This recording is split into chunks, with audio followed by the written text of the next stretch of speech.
गटाची अध्यक्ष आहे.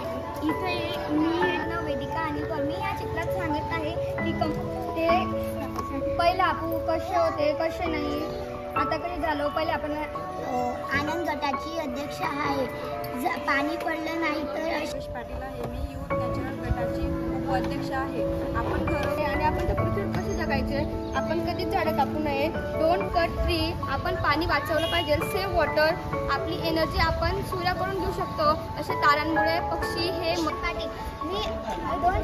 मी दोन शब्द म्हणजे झाडे लावले नाही आणि प्राणी जर वाचवले नाही तर आपल्याला असे दिवस येऊ शकतात. आणि जर आपण झाडे लावले